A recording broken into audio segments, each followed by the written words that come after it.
Karen scowled as she yanked the heavy-duty extension cord from the side of her neighbor's barn, disregarding the DONTITLEPARENTS sign taped to the weathered wood. With a triumphant grin, she dragged the cord back to her aging RV.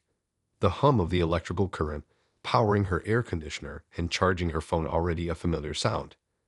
"That'll show them to keep the power all to themselves," she muttered, peering out the dusty windshield at the sprawling farmhouse across the field.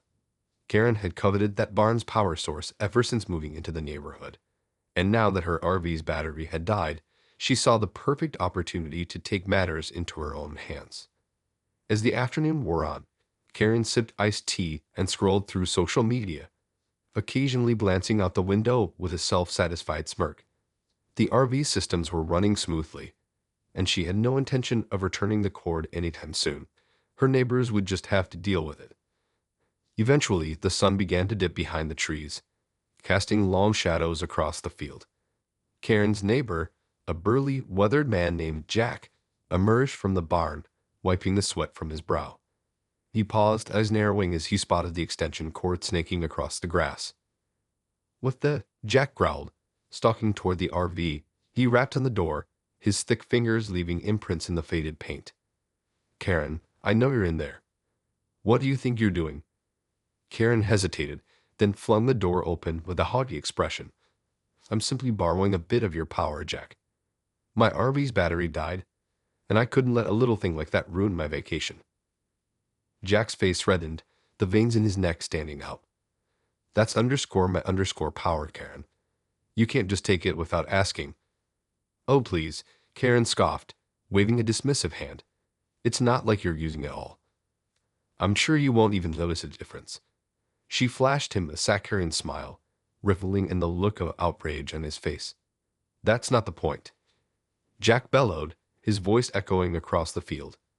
"You're trespassing and stealing my electricity. I should call the cops on you." Karen's eyes narrowed. "Don't you dare. I'm just trying to enjoy my vacation, and you're making a big deal out of nothing." "Nothing." Jack threw up his hands in exasperation. "This is my property, Karen. You can't just waltz in and—" "Well, I'm not leaving until my battery is charged," Karen interrupted, crossing her arms over her chest. "Though you can either keep yelling, or you can go back to your precious barn and leave me alone." Jack stared at her, his expression a mixture of disbelief and fury. Shaking his head, he turned and stalked back toward the barn, muttering under his breath. Karen watched him go, a triumphant grin spreading across her face. "That's what I thought," she murmured, closing the RV door and settling back into her chair. She had won this round, and she had no intention of relinquishing her newfound power source. After all, what was the harm in a little borrowing? The next morning, Karen awoke to the sound of a familiar engine rumbling to life. Peering out the window, she saw Jack climbing into his old pickup truck, a determined expression on his face. "Where does he think he's going?" Karen muttered, narrowing her eyes. She watched as Jack backed out of the driveway and turned down the dusty road, disappearing from view. Shrugging, Karen set about her morning routine, blissfully unaware of the storm brewing on the horizon. She brewed a pot of strong coffee, savoring the rich aroma as she scrolled through her phone, checking the latest updates on the neighborhood's Facebook group. As the morning wore on, Karen grew increasingly restless. Jack had still not returned, and she couldn't shake the feeling that he was up to something. Finally, unable to ignore her curiosity any longer, she stepped outside, squinting against the glare of the sun. The extension cord lay where she had left it, still snaking its way across the field to the barn. Karen grinned, feeling a sense of triumph. "Looks like he's given up," she muttered, turning to head back inside. But just as she reached for the RV door, a familiar rumble reached her ears. Karen whirled around, her eyes widening as Jack's truck came barreling down the road, a trailer in tow. "What the?" she gasped, watching in horror as Jack pulled up to the barn and began unloading something from the trailer. Heart pounding, Karen rushed toward the barn, her mind racing. "Hey, you can't do that," she shouted, waving her arms frantically. "That's my power source." Jack glanced up, a smug grin spreading across his face. Not anymore, Karen, he called out, lifting the large, bulky object from the trailer. Karen's eyes narrowed as she recognized the object, a massive, industrial-sized generator. You can't do that, she cried, her voice rising in panic. That's not fair. Fair? Jack snorted, setting the generator down with a heavy thud. You're the one who decided to steal my electricity, Karen. This is just me taking it back. Karen opened her mouth to protest, but the words died on her lips as Jack fired up the generator, its powerful engine roaring to life. The extension cord that had been powering her RV went slack, and the hum of her air conditioner abruptly fell silent. No, Karen shouted, rushing forward. But Jack held up a hand, halting her in her tracks. I warned you, Karen, he said, his voice low and menacing. Now, I suggest you unplug that cord and get your RV off my property before I call the cops. Karen stood there, frozen, her face flushed with a mixture of anger and humiliation. She had been so sure of her victory, so confident in her ability to outwit her neighbor. But now, as she stared at the powerful generator that had effectively cut off her power source, she realized just how badly she had underestimated Jack. Gritting her teeth, Karen reluctantly unplugged the extension cord and trudged back to her RV, her mind racing with 1,000 different curses and insults. This was far from over, she vowed. She would find a way to get her revenge, no matter what it took. As Karen stomped back to her RV, her mind raced with a whirlwind of emotions, fury, embarrassment, and a growing sense of determination. This isn't over, she muttered under her breath, slamming the RV door behind her. She paced the cramped interior, her brow furrowed in concentration. The air inside felt stifling without the blessed relief of the air conditioning, and Karen could feel the sweat beading on her forehead. But she refused to let the discomfort sway her focus. She had to find a way to regain control of the situation, to show Jack that she wasn't a force to be reckoned with. Abruptly, an idea struck her. A mischievous grin spread across her face as she rummaged through the RV's various compartments, finally emerging with a set of jumper cables. If he thinks he can just cut off my power and get away with it, he's got another thing coming, Karen murmured, her eyes glinting with a dangerous gleam. Cautiously, she made her way back to the barn, the jumper cables clutched tightly in her hands. Jack was still there, tinkering with the generator, and Karen seized the opportunity to put her plan into action. Hey, Jack, she called out, her voice dripping with false sweetness. I think there's something wrong with my RV's battery. Do you think you could give me a hand? Jack looked up, his brow furrowed in suspicion. I thought I told you to get off my property, Karen. Oh, I know, Karen said, waving a dismissive hand. But I really need your help. Please, it'll just take a minute. Jack eyed her warily, but the pleading in her voice seemed to sway him. With a resigned sigh, he approached the RV, wiping the grease from his hands. All right, let's take a look, he said, reaching for the jumper cables. Where's your battery? Karen's lips curved into a triumphant smile as she guided Jack to the RV's battery compartment. Right here, she said, handing him the cables. As Jack bent down to connect the jumper cables, Karen's hand darted out, quick as a snake. With a sharp flick of her wrist, she reversed the polarity, sending a powerful surge of electricity coursing through the jumper cables and straight into the generator. The effect was instantaneous. The generator sputtered and groaned, its engine sizzling and popping as the electrical current overwhelmed its systems. Jack jerked back, his eyes wide with shock, just as the generator erupted in a shower of sparks. What the hell? He bellowed, staring at the smoldering machine in disbelief. Karen couldn't contain her laughter as she watched the scene unfold. Oops, she said, her voice dripping with mock innocence. Looks like there's something wrong with your generator, Jack. Jack whirled around, his face contorted with rage. You did this, you crazy. Karen interrupted, wagging a finger. I wouldn't finish that sentence if I were you. After all, you wouldn't want me to accidentally do it again, would you? Jack's hands clenched into fists, his knuckles turning white.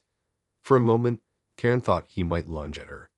But then, with a visible effort, he forced himself to calm down.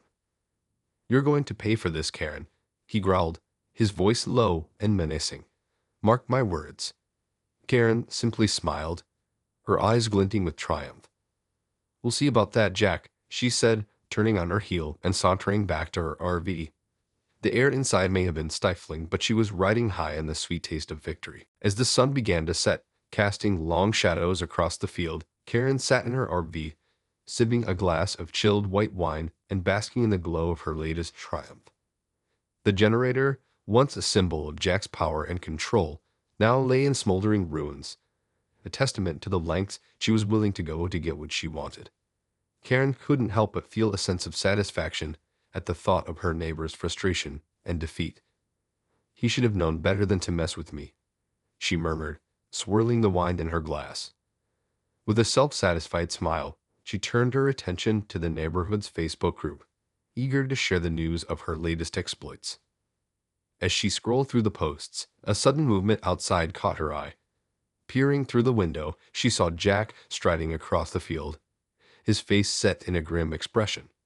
Karen's heart raced with a mixture of anticipation and trepidation. "So, he finally decided to come and face the music," she muttered, setting down her wine glass and bracing herself for the confrontation. The RV door flew open, and Jack stormed inside, his eyes blazing with fury. "What the hell did you do, Karen?" he demanded, his voice trembling with barely contained rage. Karen feigned innocence, raising her hands in a placating gesture. "Why, whatever do you mean, Jack? I was simply trying to help you with my RV's battery, just like you asked." "Don't give me that crap," Jack growled, his fists clenching at his sides.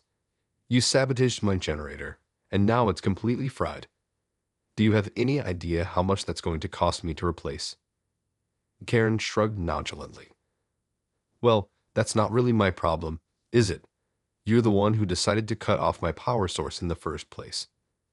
"That was my property, Karen," Jack shouted, his voice echoing in the confines of the RV. "You had no right to touch it, let alone destroy it." "I didn't destroy anything," Karen retorted, her eyes narrowing. "I was just trying to help, and something must have gone wrong. Accidents happen, you know." Jack stared at her, his expression a mixture of disbelief and fury. "You're unbelievable. You know that? I should call the cops on you for this." Karen's eyes widened in feigned concern. "Oh, please, Jack, don't do that. I'm sure we can work this out, somehow. After all, we're neighbors, and we should try to get along, right?" Jack let out a frustrated growl, running a hand through his hair. "Get along? How the hell am I supposed to get along with someone who keeps stealing my power and sabotaging my property?" "Well, if you'd just let me use the barn's power, we wouldn't be in this mess," Karen retorted, her voice dripping with false innocence. "I was only trying to enjoy my vacation, and you had to go and ruin it." Jack stared at her for a long moment, his chest heaving with barely contained rage. Finally, with a defeated sigh, he turned and stormed out of the RV, slamming the door behind him. Karen watched him go, a triumphant grin spreading across her face. She had won this round, and she knew it. But deep down, she couldn't shake the feeling that Jack wasn't done with her yet. The battle lines had been drawn, and the war was far from over. The next few days passed in an uneasy silence, with Karen and Jack avoiding each other as much as possible.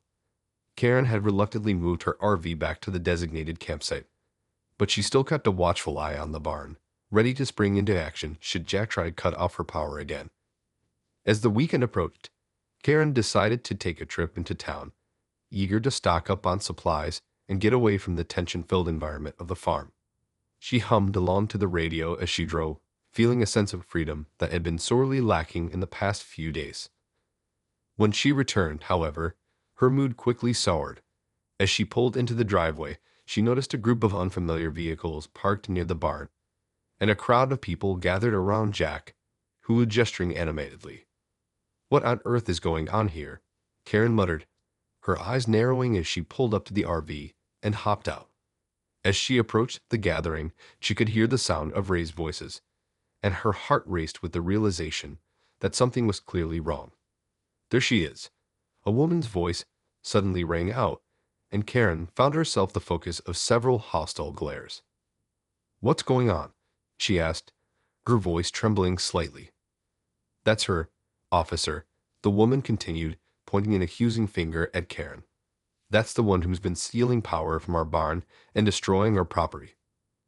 Karen's eyes widened as she realized that the group included several of her neighbors, as well as a pair of uniformed police officers. "Do what?" "That's not true," she stammered, raising her hands in a gesture of innocence. "Save it, Karen," Jack growled, stepping forward with a grim expression. "We've got witnesses who saw you sabotaging my generator. And we've got the evidence to prove it." Karen's mouth opened and closed, but no words came out. She felt a sense of panic rising within her as the realization dawned that she had finally gone too far. "Mom, I'm going to have to ask you to come with us," one of the officers said, his tone firm and unyielding. But I didn't do anything wrong," Karen protested, her voice rising in desperation. "That's not what the evidence says," the officer replied, reaching for his handcuffs. "You're under arrest for criminal mischief and trespassing." As the cuffs clicked around her wrists, Karen felt a sense of dread wash over her. This wasn't how it was supposed to go. She was supposed to be the one in control, the one who got the last laugh. But now, as she was led away by the police, she realized that her actions had finally caught up with her. The crowd parted as the officers escorted Karen to the waiting patrol car, and she could feel the weight of their judgment bearing down on her. Jack stood off to the side, his arms crossed over his chest, a smug expression on his face. "This isn't over, Jack," Karen shouted, as the car door slammed shut. "You're going to pay for this." But as the car pulled away, Karen couldn't help but feel a twinge of uncertainty. She had underestimated her neighbor's resolve, and now she was facing the consequences. The road ahead was uncertain, and Karen could only hope that she would find a way to turn the tables once again. As the patrol car wound its way down the dusty road, Karen sat in the back seat, her heart pounding with a mixture of fear and defiance. She couldn't believe that her carefully constructed plan had unraveled so quickly, leaving her at the mercy of the law. "This isn't fair," she muttered under her breath, her eyes narrowed in a glare. "Jack had no right to turn me in like that." The officers in the front seat remained silent, their expressions neutral as they focused on the road ahead. Karen could feel the weight of their judgment, and it only fueled her anger. "I was just trying to enjoy my vacation," she continued, her voice rising in frustration. "It's not like I was hurting anyone." One of the officers glanced back at her, his brow furrowed. "Ma'am, you're facing some serious charges here. Trespassing and criminal mischief are no laughing matter." Karen scoffed, rolling her eyes. "Oh, please. Jack was the one who started it all. He's the one who cut off my power supply. I was just trying to defend myself." "That's not how the law sees it," the officer replied, his tone firm. "You're the one who took matters into your own hands and caused damage to property. That's a crime plain and simple." Karen's lips pressed into a thin line, and she turned her gaze out the window, watching the familiar countryside pass by in a blur. She couldn't believe that this was happening to her. She was supposed to be the one in control, the one who always came out on top. As the car pulled into the town's police station, Karen felt a knot of dread settle in the pit of her stomach. She had never been in trouble with the law before, and the prospect of facing the consequences of her actions filled her with a sense of overwhelming panic. The officers led her inside, guiding her through the bustling station with a firm grip on her arm. Karen could feel the curious stares of the other officers and civilians, and she found herself shrinking under their gaze. Finally, they reached a small, windowless room, and the officers ushered her inside. "Have a seat, ma'am," one of them said, his tone almost sympathetic. "The detective will be with you shortly." Karen sank into the uncomfortable chair, her mind racing as she tried to come up with a plan. She couldn't let this be the end of the road. She had to find a way to turn the tables, to prove her innocence and show Jack that she wasn't someone to be trifled with.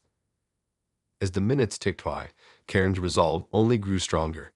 She was determined to fight this, no matter the cost. She would show these officers, and Jack, that she was not the type of person who went down without a fight. The door suddenly swung open, and a gruff-looking detective stepped into the room, His eyes narrowed in a piercing gaze. "All right, Mrs. Karen," he said, his voice low and menacing. "Let's talk about what really happened out there." Karen straightened her shoulders, her chin lifted defiantly. "I'm ready," she said, her voice steady and unwavering. "And I can assure you I have quite a story to tell." As the detective settled into the chair across from her, Karen felt a surge of adrenaline coursing through her veins. She knew that this was her chance to turn the tables, to paint herself as the victim and cast Jack as the villain. "All right, Mrs. Karen," the detective began, his voice gruff and no nonsense. "I've been told that you've been causing quite a ruckus out there on Jack's farm. Care to explain your side of the story?" Karen took a deep breath, steeling herself for the confrontation. "Detective, I can assure you that I've done nothing wrong. I was simply trying to enjoy my vacation, and Jack is the one who has been unfairly targeting me." The detective raised a skeptical brow. "That's not what the witnesses are saying. They claim you sabotaged Jack's generator and have been stealing power from his barn for days." Karen shook her head vehemently. "That's not true at all. Jack is the one who cut off my power supply in the first place. I was just trying to keep my RV running so I could enjoy my vacation. And you think that gives you the right to trespass and damage someone else's property?" The detective pressed, his eyes narrowing. "I didn't damage anything," Karen insisted, her voice rising. "That generator just happened to malfunction while I was trying to jump-start my RV's battery. It was an accident, pure and simple." The detective leaned back in his chair, studying her carefully. "You know, Mrs. Karen, I've been doing this job for a long time, and I can usually spot a liar a mile away. So why don't you tell me the real story?" Karen's heart raced as she realized that the detective wasn't buying her story. She needed to think fast, to come up with a narrative that would sway him to her side. "Detective, I swear to you, I'm telling the truth," she said, her voice trembling slightly. "Jack has been harassing me ever since I moved in. He's always glaring at me and making snide comments, and now he's gone and turned the whole neighborhood against me." The detective leaned forward, his eyes narrowed. "So you're saying Jack is the real problem here?" Karen nodded emphatically. "Exactly. He's the one who's been abusing his power, and I was just trying to defend myself. I didn't want any trouble, but he just wouldn't leave me alone." The detective considered her words for a moment, his brow furrowed in thought. Karen held her breath, praying that he would see the truth in her story. Finally, the detective let out a heavy sigh. "Look, Mrs. Karen, I can understand why you might feel frustrated, but that still doesn't excuse your actions. Trespassing and property damage are serious crimes, regardless of the circumstances." Karen's heart sank, and she felt a wave of despair wash over her. "But detective, you have to believe me," she pleaded, her voice cracking with emotion. The detective held up a hand, silencing her. "I'm sorry, but the evidence is pretty clear. Unless you can come up with something solid to back up your story, I'm afraid I don't have much choice but to proceed with the charges." Karen stared at him, her mind racing. She had to find a way to turn this around, to prove her innocence and show that Jack was the real villain. But as the detective stood and made his way to the door, she felt a growing sense of defeat. This wasn't how it was supposed to end. She was supposed to be the one in control, the one who always came out on top. But now, as she sat in the cold, sterile interrogation room, she realized that her actions had finally caught up with her. As the detective's footsteps faded down the hallway, Karen sat in the interrogation room, her mind racing with a whirlwind of emotions. Anger, fear, and a growing sense of hopelessness all vie for dominance, leaving her feeling overwhelmed and uncertain. "This can't be happening," she murmured to herself, her fingers drumming anxiously on the table. "I was supposed to be the one in control." But the hard, undeniable truth was that she had lost that control, bit by bit, through her own reckless actions. The sabotage of Jack's generator, the blatant theft of his electricity, it had all come back to haunt her, culminating in her arrest and the prospect of facing serious legal consequences. "I have to find a way out of this," Karen whispered, her eyes darting around the room as if searching for a miracle. But the bare walls and the heavy, oppressive silence only served to amplify her growing sense of despair. Suddenly, the door swung open, and a familiar face stepped into the room. Karen's heart leaped with a faint glimmer of hope as she recognized the visitor. It was her neighbor Emily, a woman she had long dismissed as a meek and timid pushover. "Emily?" Karen blurted out, her brow furrowed in confusion. "What are you doing here?" Emily offered a small, tentative smile as she settled into the chair across from Karen. I wanted to talk to you, to try and understand what's been going on." Karen bristled, her defenses instantly rising. "Well, if you're here to judge me or take Jack's side, you can just leave. I don't need any more of this nonsense." But Emily held up a hand, her expression softening. "No, though, that's not why I'm here. I actually wanted to help you, Karen." Karen stared at her, utterly baffled. "Help me? Why on earth would you want to do that?" Emily took a deep breath, her fingers nervously fidgeting with the strap of her purse. "Because I know what it's like to feel powerless, to have everyone turn against you. And I think I might be able to help you prove your innocence." Karen's eyes widened, a glimmer of hope flaring to life within her. "What do you mean?" she asked, leaning forward in her chair. "Well, I was out in the barn the other day, and I saw something that I think could be really important." Emily began, her voice low and hesitant. "I saw Jack tampering with the generator right before before it broke down." Karen felt a surge of excitement coursing through her veins. "You're saying Jack sabotaged his own generator to frame me?" Emily nodded, her eyes darting around the room as if afraid of being overheard. "I'm not sure, but it certainly seems suspicious. And if I can testify to that, maybe it'll help prove that you weren't the one who did it." Karen's lips curved into a triumphant smile, her earlier despair giving way to a renewed sense of confidence. "Emily, you brilliant, wonderful woman," she breathed, reaching across the table to grasp the other woman's hands. "This is exactly what I need to turn this whole thing around."